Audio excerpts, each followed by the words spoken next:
Sempre no último domingo do mês, nós temos ministrado a respeito de esperança. Então, nós temos colocado o tema de domingo da esperança, porque todos nós precisamos crer sim, na esperança da vida eterna. Quantos creem nessa esperança da vida eterna? Amém? Naquele grande dia, ouvir do Senhor, servo bom e fiel. Então nós temos essa esperança em Deus. Mas também precisamos ter esperança aqui na terra, em relação ao seu futuro, em relação aos seus dias. Você precisa ter esperança que o Senhor está cuidando de cada detalhe da sua vida. Você crê nisso? Então nós vamos falar hoje sobre não perder a esperança. Vamos orar pela palavra? Amém? Feche seus olhos. Pai, no nome de Jesus, nós colocamos essa palavra diante de Ti. Que o Senhor venha de fato nos alimentando com esperança nessa noite. Nós queremos ter esperança de coisas boas que o Senhor tem preparado para nós. Queremos viver na Tua presença, cheios de esperança na Tua palavra. Ó Deus, que sejamos renovados, animados, exortados, edificados por meio da palavra do Senhor. No nome de Jesus, amém. Nós vamos ler Mateus 4, verso 18 ao 22, que diz assim: Caminhando junto ao mar da Galileia, viu dois irmãos, Simão, chamado Pedro, e André, que lançavam as redes ao mar, porque eram pescadores. Não é pecadores, não, é pescadores, mas também eram pecadores. E disse-lhes: Vinde após mim, e eu vos farei pescadores de... Então, eles deixaram imediatamente as redes e o seguiram. Passando adiante, viu outros dois irmãos, Tiago, filho de Zebedeu, e João, seu irmão, que estavam no barco em companhia de seu pai, consertando as redes, e chamou-os. Então, eles, no mesmo instante, deixando o barco e seu pai, o seguiram. Esse texto que nós lemos apresenta o início do ministério público de Jesus. E a primeira coisa, então, que o Senhor faz é, então, chamar discípulos. Ou talvez, convocar discípulos. E aqui nós vemos, então, que ele chama 4, Pedro, André, Tiago e João. E o lugar desse acontecimento é a região da Galileia. Mais especificamente, o mar da Galileia. É onde o Senhor chama esses discípulos. Homens simples, pescadores, homens que estavam ali desempenhando a profissão dele, a função deles. E hoje, quando nós iremos falar sobre esperança, nós devemos compreender que se há algo que nós não podemos perder jamais, chama-se esperança. Diga para o seu irmão ao lado: jamais perca a esperança. Jamais. Sabe, há pessoas que elas perderam a alegria de viver, porque perdeu a esperança. Perdeu o brilho nos olhos. Eu não sei se você percebe isso, mas sabe, uma criança, você olha para ela, você sempre vê um brilho nos olhos. Não é? Porque a criança, ela tem muita esperança em relação ao seu futuro. Você pergunta para ela o que ela quer ser quando ela crescer, e aí então, ela não vê nenhum tipo de dificuldade, não é mesmo? De barreiras. Então eu pergunto para a Laura, o que você vai ser quando crescer? Aí ela fala: eu vou ser pastora, eu vou ser dentista, eu vou ser veterinária. Eu falei: puxa, que legal. Porque não há limites. E a nossa parte, qual que é? Nós adultos, é incentivar e falar: amém. Aquilo que você deseja ser, você vai ser em nome de Jesus. Amém, querido? Não podemos travar ou bloquear as nossas crianças e falar para elas: não, isso é impossível, ou é muito difícil. Não devemos. Por quê? Devemos gerar cada vez mais no coração delas uma esperança em relação ao futuro. E entender que a vida deve ser vivida com alegria. Sabe? Jesus entrou na sua vida, ou você entrou na dele, para você viver, desfrutar de alegria. Ou seja, ter vida abundante. Quantos dizem amém por isso? Agora, há muitas pessoas desesperançadas, que perderam a alegria, o prazer de viver. Elas são incapazes de olhar para o futuro e ver no futuro paz, vida, alegria. Não, elas veem tristeza, preocupação, né? Morte de projetos, de sonhos, de alvos. Ou seja, são pessoas que permitiram que aflições fechassem seu olhar para aquilo que o Pai pode fazer adiante. Gostaria que você pensasse, querido, o que você crê que o Pai tem preparado para o seu futuro? O que você crê que Deus tem preparado para você? Qual é o futuro em Deus que lhe espera? Você consegue se imaginar assim? Você consegue se ver assim? Você consegue imaginar o seu futuro? Como é que você imagina ele? Com esperança ou fica deprimido? Fica com medo, preocupado? Sabe, nós somos o povo da esperança. Amém, querido? As pessoas aí fora, nós estamos aqui para levar esperança para elas. Elas precisam se aproximar de você e perceber em você, extrair de você esperança. Pessoas que chegarem com medo, preocupadas ao seu lado, querendo contar o que elas estão passando, elas têm que sair de perto de você, cheias de esperança, cheias de boas expectativas, porque é isso que Deus pensa ao nosso respeito. Amém, querido? Deus pensa ao que é bom para nós, o fim que nós desejamos, é o que diz lá em Jeremias. Esse, de fato, é o pensamento e a promessa de Deus para nós. Então, na história bíblica cristã, o povo de Deus sempre foi conhecido como o povo da esperança. E há diversas referências bíblicas nos convidando a guardar a esperança. Jó 11, verso 18 diz: sentir-te-ás seguro, porque haverá o que, irmãos?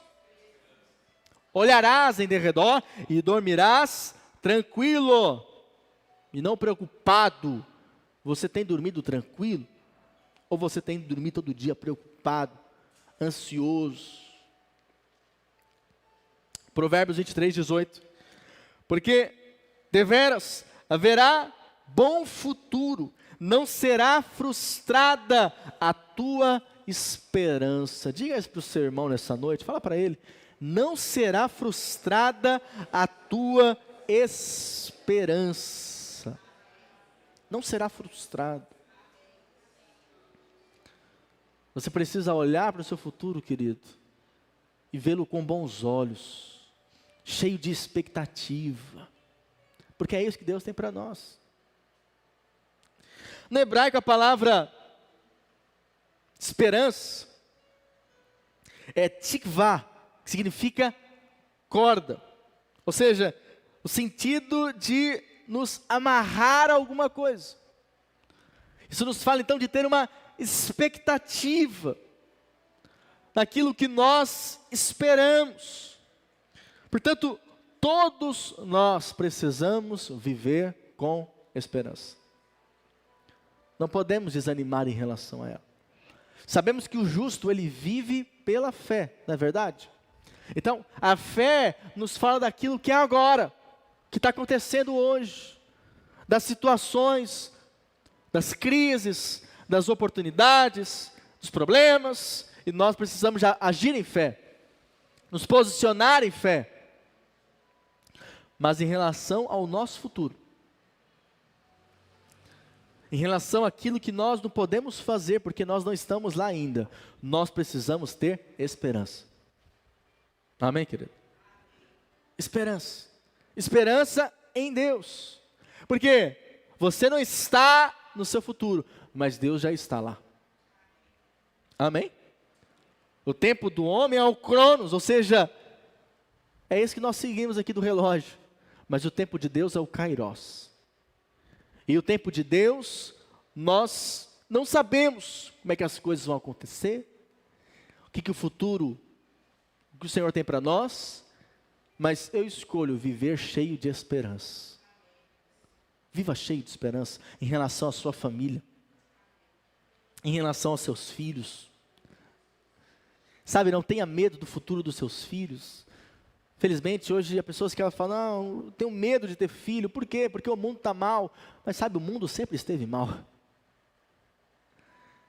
E nós estamos aqui para trazer luz sobre esse mundo, para ser sal nesse mundo. Seus filhos vão marcar esse mundo, vão marcar essa geração, vão marcar pessoas. Essa tem que ser a sua esperança, tem que olhar para eles e falar, olha, eu tenho um limite de vida, mas meus filhos vão dar continuidade ao nosso legado. Ou seja, esperança em relação à sua família, esperança em relação aos seus recursos financeiros. Você precisa crer, você não precisa temer, mas crer que o Senhor está cuidando de você. Creia em coisas boas, visualize coisas boas, você compreende isso? Sabe, sonhe, tenha expectativas elevadas. Nós não podemos achar que o que o Senhor tem para nós é o mínimo, é o pouco. Não, nosso Deus é um Deus grande. Amém, querido? A nossa provisão, aquilo que nós precisamos da parte de Deus, é só um conta-gotas, mas o que tem à disposição da parte de Deus é um oceano inteiro. Ou seja, eu preciso crer que o Senhor tem grandes coisas para a minha vida. Eu preciso colocar a minha esperança nele. Portanto, eu preciso ter uma expectativa do bem. Isso é uma característica daquele que espera com confiança e alegria. Confiança e alegria. Todos os dias você precisa viver como alguém confiante. Homens e mulheres cheios do Espírito são confiantes. São alegres, porque eles sabem que a vida deles está na mão do Senhor. Agora, quando alguém perde a esperança, significa que perdeu a capacidade de esperar coisas boas. Eu lhe pergunto, em relação ao seu futuro, você tem esperado coisas boas ou coisas ruins? Não podemos ter o nosso coração tomado pela incredulidade. O nosso coração deve estar cheio de fé e esperança em Deus. E quando eu sou cheio de esperança em Deus, sabe o que vai acontecer? Eu vou ter visão clara daquilo que o Senhor pode fazer na minha vida. Amém? Você tem visualizado em Deus aquilo que você pode viver nele? Você jamais irá além da sua visão. Diga para o seu irmão isso. Você não vai além da sua visão. Deus vai te dar visão. Deus vai te dar clareza. Deus vai te mostrar aonde Ele quer te levar. Não foi assim com José? Obviamente, se José soubesse o que ele teria que passar para viver a visão de Deus, talvez ele teria falado, não, Deus, escolhe outro, né? Mas era para ele, Deus tinha aquilo para ele. Não foi assim com Abraão também? Abraão, você vai ser pai de multidões, mas tinha um problema, ele não conseguia ter um filho. Como é que ele seria pai de multidões? Mas Deus tinha dado para ele uma visão. Por isso, nós precisamos ter visão. Visão do quê? Visão daquilo que Deus tem para nós. E isso nos fala em relação ao nosso futuro e às promessas de Deus, que são alcançadas por meio da esperança. Então, o Evangelho de Mateus ensina algo sobre a esperança. Primeiro, nos ensina que Jesus nos vê em meio à rotina da vida. Ou seja, aqueles homens estavam ali vivendo a rotina deles. o dia a dia deles, que era justamente pescando. E aqueles 4 pescadores, irmãos, foram vistos por Jesus. O mestre os percebeu, não porque eles estavam fazendo algo inusitado, não porque eles eram grandes empreendedores, não porque eles estavam dando palestras, não porque eles estavam talvez ali, negociando de maneira diferenciada, não porque eles estavam fazendo um grande espetáculo musical, não. Eles estavam simplesmente pescando. O trabalho convencional da época, a profissão comum da época. Então, eles estavam numa rotina deles. Você compreende isso? Da mesma maneira, você está vivendo a sua vida numa verdadeira rotina. É ou não é verdade? Todos nós temos uma rotina. Então, amanhã, segunda-feira, você já começa, a sua rotina comum. E esses homens, então, eles também tinham a sua rotina, mas teve um dia que o Senhor os chamou. Diga, Jesus chamou. Eles estavam fazendo aquilo que a vida esperava que eles fizessem. Da mesma maneira, nós temos que fazer aquilo que a vida espera que nós venhamos a fazer, não é? Então, cuidar da casa, trabalhar, cuidar das crianças, não é? A rotina que todos nós temos, enfrentar os problemas, as lutas, aflições, matando um leão, ou no caso de alguns, uns 10 leões por dia, não é verdade, irmãos? E você precisa crer, olha para cá, querido, você não tem passado desapercebido diante dos olhos do Senhor. Amém, querido? O Senhor tem olhado para você. O Senhor tem percebido como você tem vivido a sua vida. E sabe, rotinas são importantes e necessárias, não é verdade? Mas, de alguma forma, elas nos afetam em nossa capacidade de perceber o que e quem está próximo. Às vezes ficamos tão envolvidos com a nossa vida, com a nossa rotina, que nós não percebemos coisas que estão acontecendo. Às vezes uma paisagem, ou até mesmo o coração dos nossos filhos, ou o coração do nosso cônjuge. Ontem nós tivemos encontro, com os casais, foi uma bênção, irmãos?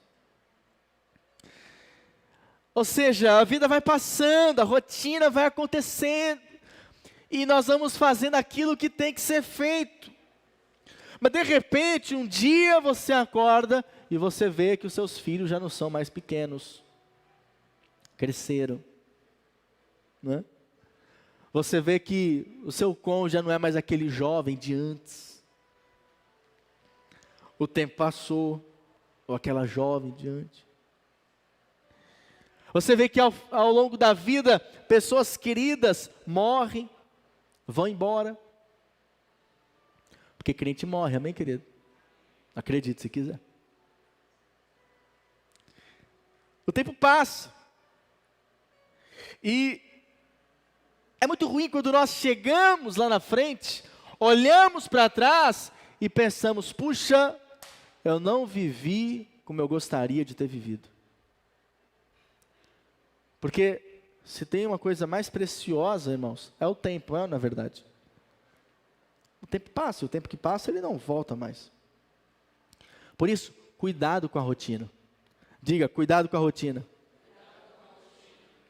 Porque a rotina, ela é importante, ela faz parte da vida, mas ela pode nos fazer perder a esperança, porque eu estou tão envolvido com a minha rotina, que eu perco o olhar daquilo que Deus tem a fazer na minha vida. Eu perco a condição de sonhar, de projetar, de visualizar em Deus aquilo que Ele tem preparado para mim. Isso é algo muito sério. Porque sonhar é importante. Alguém diz que sonhar é a linguagem do Espírito. E o Espírito Santo, ele vai te dar sonhos. Quando eu falo sonho, não é aquele sonho depois de você comer uma feijoada e estar no sofá, e é aquele sonho que você tem doido, né? Não é isso. Eu estou falando aquele sonho do Espírito. Como é que é o sonho do Espírito, pastor? É aquele sonho que vem no seu coração, que brota no seu coração. Amém? Ah, pastor, eu tenho um sonho de ganhar na Mega Sena. Isso aí é uma fantasia. A probabilidade de você ganhar é muito pequena. E te aconselho, não jogue. Amém? Porque você vai perder dinheiro. Então, o sonho de Deus não são essas fantasias mundanas. Mas o sonho de Deus é algo gerado dentro do seu espírito. E Deus vai mostrar, colocar no seu coração. Colocar desejos no seu coração. Vontades, projetos. Você vai começar a visualizar aquilo que Deus quer levar você. Mas para isso, eu preciso tomar cuidado com a rotina. Amém, irmãos? Porque um dia Jesus atravessa a rotina daqueles pescadores e faz a eles um convite que muda completamente a vida deles. Não é mesmo? Eles achavam que ficariam ali o resto da vida pescando peixe. Mas Jesus os chama para serem pescadores de homens. Ou seja, algo que eles nunca imaginaram.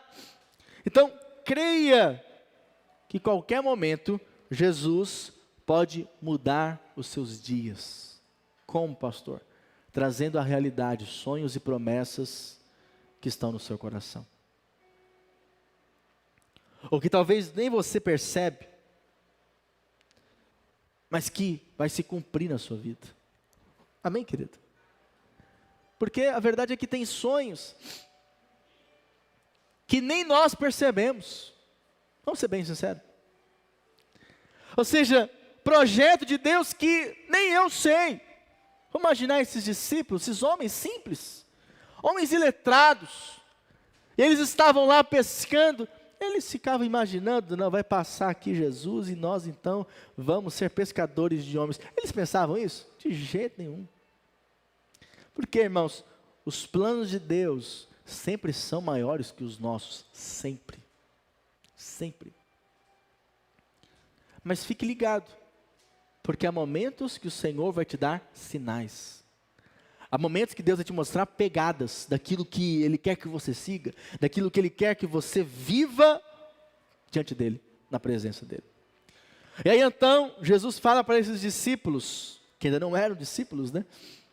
Segue-me, vinde após mim, é o convite de Jesus.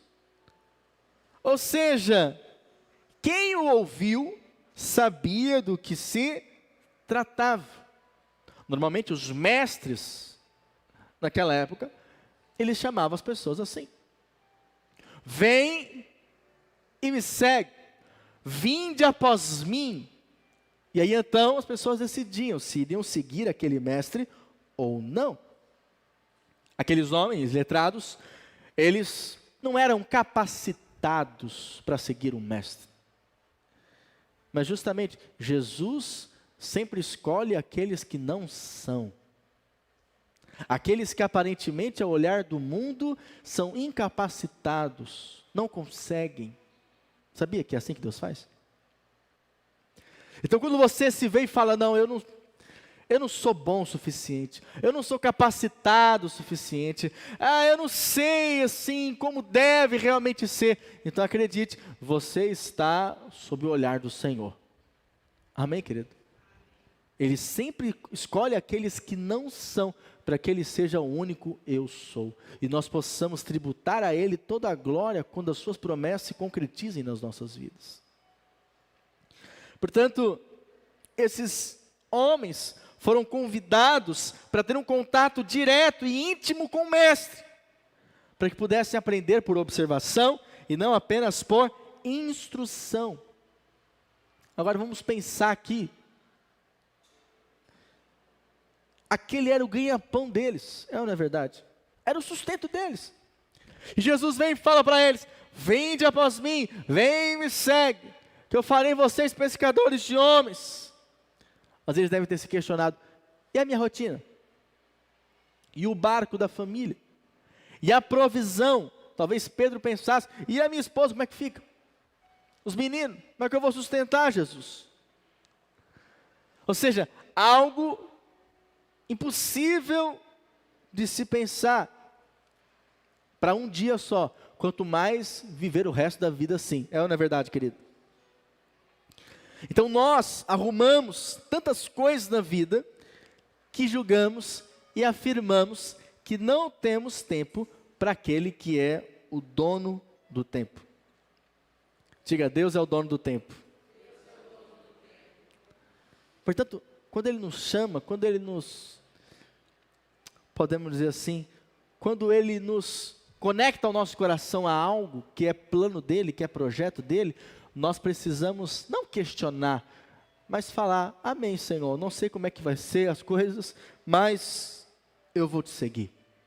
Eu vou fazer aquilo que é a tua vontade. Então não sei como você ouve esse convite do mestre, como uma possibilidade ali para com aqueles homens, ou uma convocação, mas o certo é que Jesus não estava apenas chamando a eles, mas também chamando cada um de nós. Posso ouvir um amém? Chamando cada um de nós para segui-lo. Então, as pessoas querem que Jesus as siga, mas a verdade é que Ele nos chama para segui-lo. Diga: eu fui chamado para seguir Jesus. Então eu preciso compreender que Jesus tem um hábito de atravessar rotinas, de mudar festas de casamentos, não é verdade? Jesus mudava as histórias. Então ele chegava lá no velório, então o defunto se levantava, porque era ressuscitado. Então, onde Jesus ia, de fato, o sobrenatural se manifestava. E a rotina das pessoas acabava que era alterada. Portanto, o Senhor ia ao encontro das pessoas para mostrar para elas a realidade de uma nova vida e colocar no coração delas uma nova esperança. Você compreende isso? Que o Senhor quer trazer sobre os nossos corações uma esperança e um novo significado. Então Jesus disse: vinde após mim, eu vos farei pescadores de homens. Ou seja, o Senhor chamou esses homens para uma finalidade: pescar homens. O Senhor queria torná-los alguma coisa. Ou seja, havia um chamado específico ao que Deus queria fazer na vida deles. No entanto, qual o sentido do convite? Porque entrar, ou talvez atrapalhar, a rotina daqueles pescadores, porque Jesus queria levá-los a ter uma nova vida. Diga para o seu irmão: Jesus tem para você uma nova vida. Jesus queria levá-los a ter novas experiências. Jesus queria levá-los a eles viverem algo diferente de tudo aquilo que já viveram. Eles teriam que agora trocar o certo, que era pescar os peixes, por algo duvidoso. Seguir a Jesus não dá aquelas garantias todas na provisão. Não é mesmo? Trocar a segurança de uma empresa familiar pelo inesperado. Então a vida com Jesus é uma aventura. Diga: a vida com Jesus é uma aventura. Como certo homem disse: aqueles homens não se consideram gênios, não eram treinados nas escolas dos rabinos, mas anelavam por mares mais extensos e por uma vida mais significativa. Eram como nós mesmos. Portanto, o evangelista Mateus relata que eles imediatamente lançaram as suas redes e foram seguir a Jesus. Porque eles queriam, como nós cantamos aqui, viver algo novo na presença de Deus. Amém? Ou seja, eles começavam a construir algo para a eternidade. Então a vida vai se revelando para eles algo muito maior do que simplesmente comprar, vender, trabalhar, não é? A vida comum que todos nós temos. Mas sim, agora o Senhor os chama para tocar em pessoas, influenciar e abençoar vidas. Por isso você precisa da mesma maneira acreditar que o Senhor tem isso para você. O Senhor quer levar você a ser também um pescador de homens. Entender que o Senhor quer usar você para tocar em vidas, marcar pessoas, tirar pessoas da depressão, tirar pessoas da incredulidade, do vazio, da superficialidade, ou até mesmo da falta de esperança. Posso ouvir um amém? Então, a vida passou a ter para esses homens um novo significado. A rotina deles agora foi quebrada. Cada dia era uma nova aventura. Cada dia era uma nova experiência. Agora eles tinham diante de Deus um novo significado. Mas qual é a questão? Muitos relutam diante de Deus para fazer e viver aquilo que Ele espera deles. Mas acredite que, inevitavelmente, a vida será atravessada por algo ou alguém que muda tudo para melhor ou para pior. Quantas pessoas, na verdade, irmãos, elas estão vivendo a vida delas, uma rotina, com os seus planos e projetos, e aí aparece uma enfermidade que muda tudo. Não é assim? Ou perde alguém, um ente querido, ou uma pessoa próxima simplesmente a deixa, a atrai, a abandona. Ou você está ali anos numa empresa e do nada vê uma notícia, você está desempregado. E aquilo muda a história da pessoa. É ou não é verdade, querido? Porque essas coisas acontecem. Ou o nascimento, né, de um bebê. Os pescadores, André e João, provavelmente sentiram-se privilegiados, alegres e até inseguros. Mas como o pai se sentiu? O pai, de alguma maneira, foi deixado. O texto diz, né? Então eles, no mesmo instante, deixando o barco e seu pai, os seguiram a Jesus. Então eles deixaram o passado para viver aquilo que Jesus tinha para a vida deles. Portanto, se falta esperança para nós, sabe o que acontece? A nossa vida vira uma rotina cansada. Já viu como há pessoas que elas falam o tempo todo, estou cansado. Às vezes não é nem cansado fisicamente, é o cansaço da alma.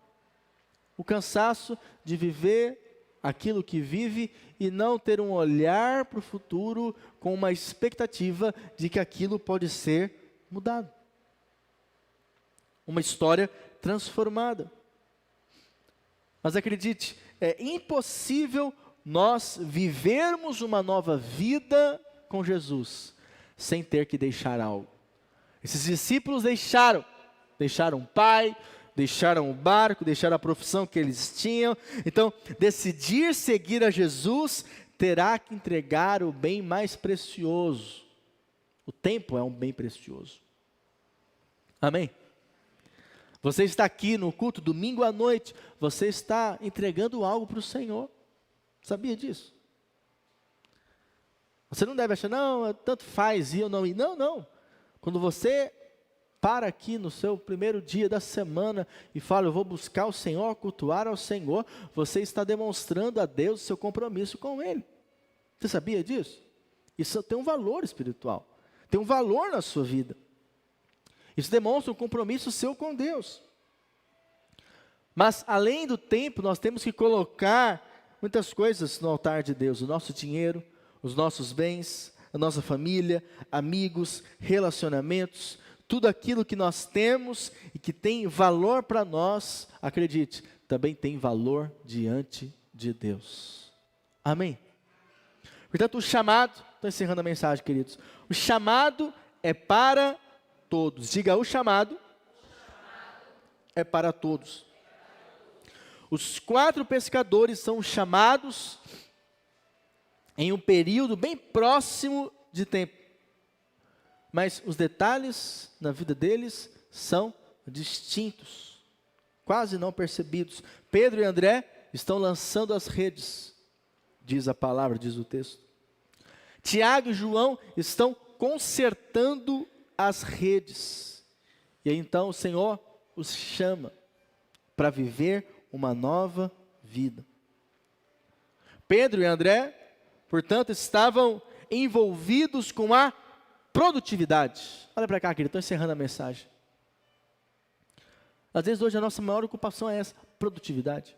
Bastante trabalho, pagar contas, correria, estudos, carreira, e aí estamos sempre ocupados. Jesus então atravessa a vida deles e diz para eles, vocês precisam me seguir porque eu tenho um plano para vocês. Isso significa algo. Deus sempre chama pessoas ocupadas, você sabia disso? Normalmente, Deus... Está ruim aqui, Daniel. Normalmente, Deus sempre vai chamar pessoas que já estão ocupadas. Ou seja, o Senhor não vai chamar aqueles que estão desocupados. Diga para o seu irmão ao lado, Jesus chama aqueles que estão ocupados. Amém, queridos? Ou seja, Jesus chama pessoas que muitas vezes são bem-sucedidas. E que para elas seguirem o Senhor demonstra, sabe o quê? Um preço a ser pago. O Senhor chama pessoas jovens, cheias de energia, é ou não é verdade, querido?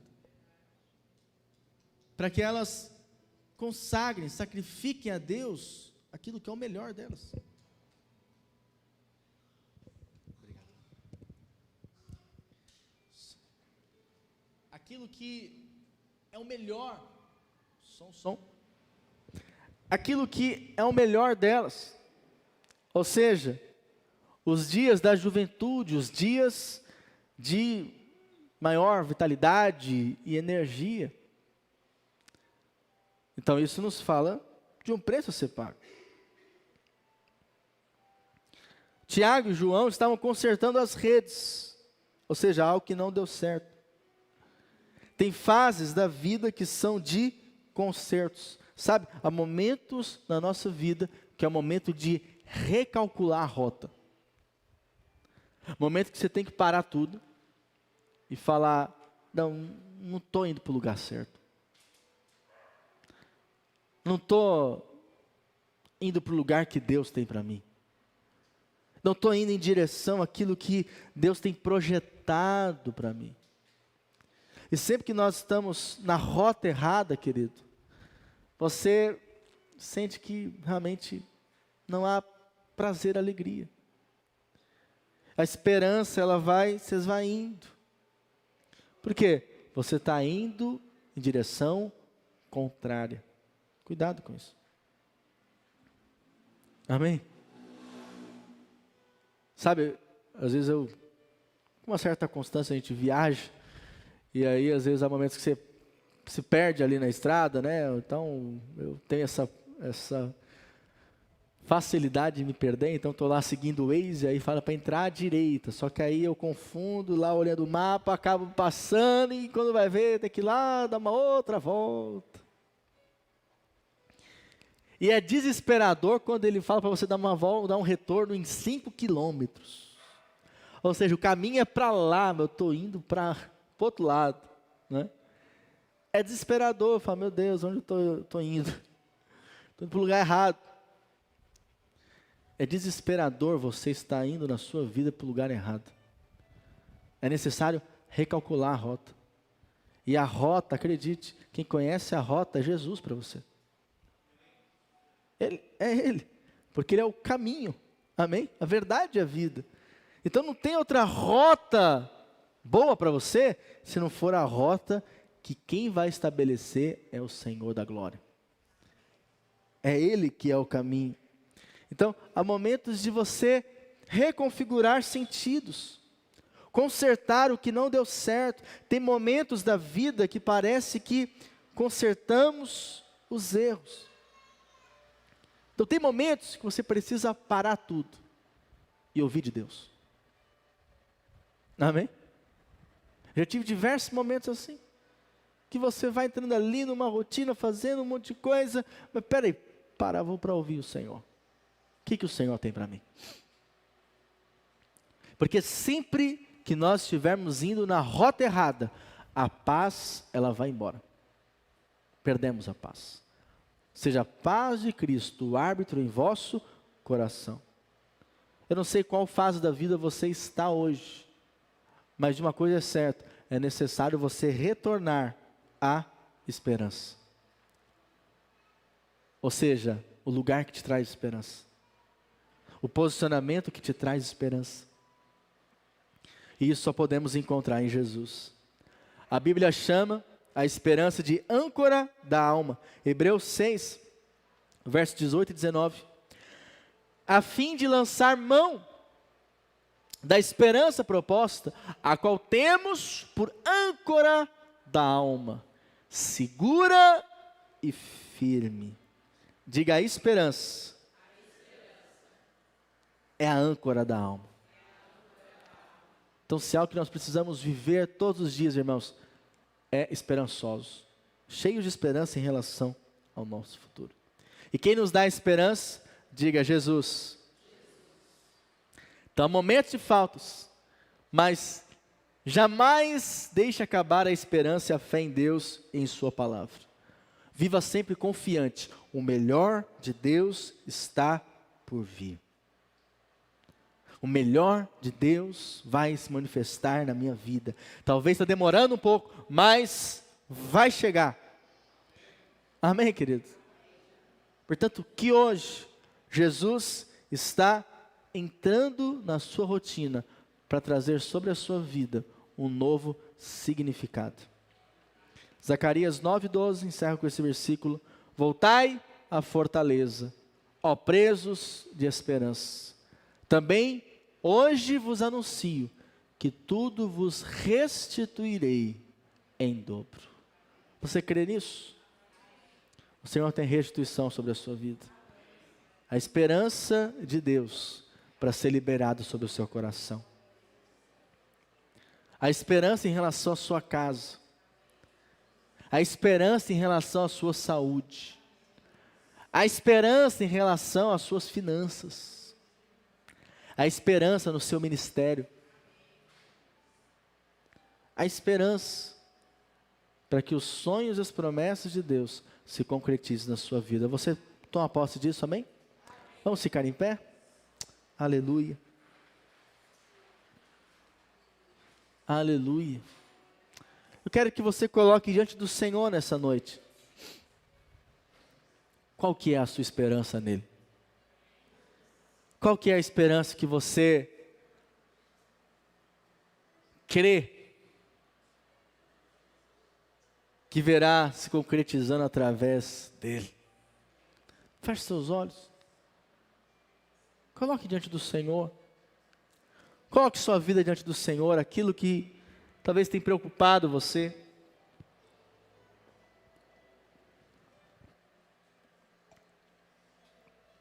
Talvez aquilo que hoje você precisa ter um olhar de esperança, de expectativa, de crer que coisas boas acontecerão.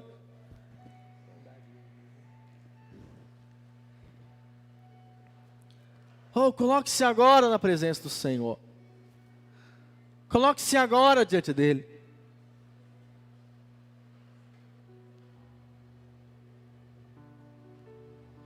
Fala para Ele. No que você perdeu a esperança? Em relação à sua vida profissional, coloque diante do Senhor. Em relação ao seu ministério, coloque isso diante de Deus. Seus filhos, esposo, esposa.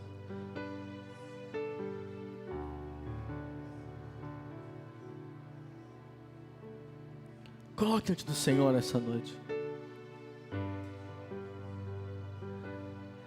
Expresse a Ele que a sua esperança está nele, a sua confiança está nele.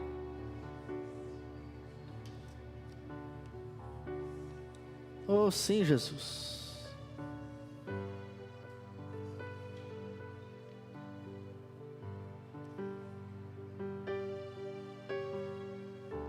Expresse ao Senhor. Coloque diante do Senhor nesse momento.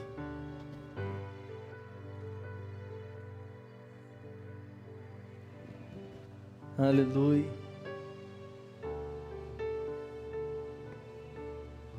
Oh Senhor, em nome de Jesus, erga as suas mãos. Quero orar por você. Senhor, manifesta, libera sobre nós, nos nossos corações, uma maior dose de esperança.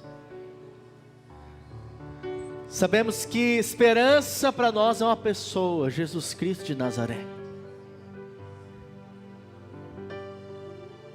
E sabemos que a nossa vida está nas mãos dEle. Por isso nós clamamos essa noite. Libera, Senhor, sobre nós maior nível de expectativa em relação ao nosso futuro. Libera sobre nós, Senhor, uma esperança viva, real. Que os nossos olhos brilhem na Tua presença. Que os nossos olhos brilhem de expectativa em relação ao nosso futuro. Sabe, Senhor, eu sei que muitas vezes o diabo fala nas nossas mentes que acabou, que não tem mais jeito, que nada mais vai acontecer. Mas a nossa expectativa está na palavra do Senhor. E sabemos que essa palavra, ela de fato é poderosa, ela é eficaz, e ela dá frutos nas nossas vidas. Por isso, Senhor, eu te peço, vem manifestando, Senhor, restauração, restituição nos lares. Ó Deus, restituição, restauração nos sonhos, nos alvos, nos objetivos, nos propósitos.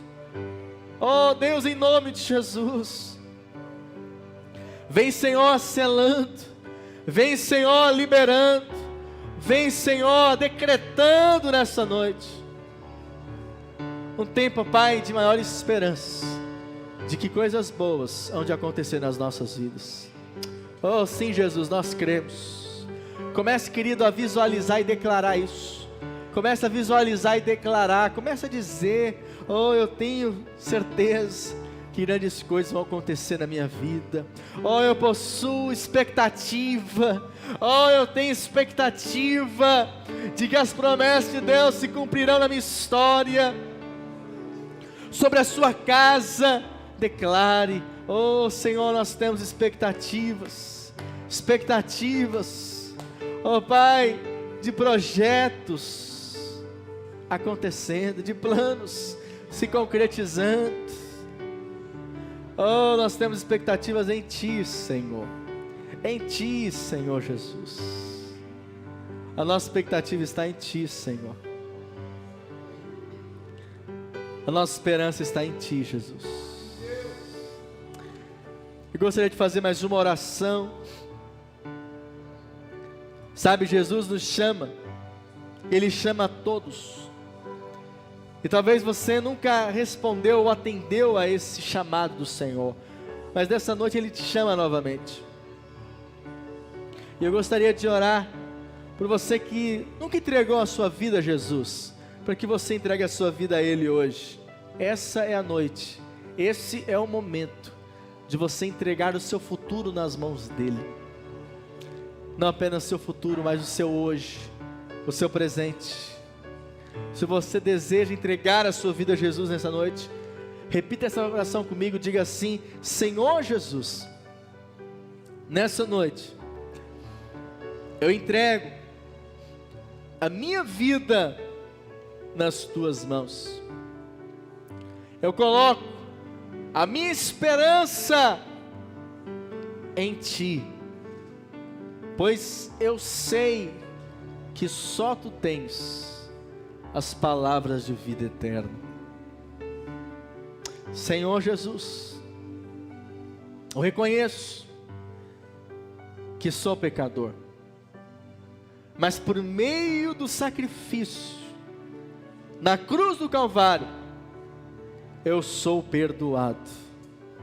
Eu recebo nessa noite o Teu perdão, a Tua graça na minha vida, no nome de Jesus, amém. Se você fez essa oração pela primeira vez, eu gostaria de orar por você, abençoar a sua vida, todos com os olhos fechados. Se você fez essa oração comigo, eu gostaria que você erguesse a sua mão. Eu gostaria de orar por você, abençoar você. Pai, no nome de Jesus, abençoando, Senhor, essas vidas com as mãos erguidas, ó Pai, que o Senhor possa manifestar sobre elas uma nova vida, manifestar sobre elas um novo tempo, manifestar sobre elas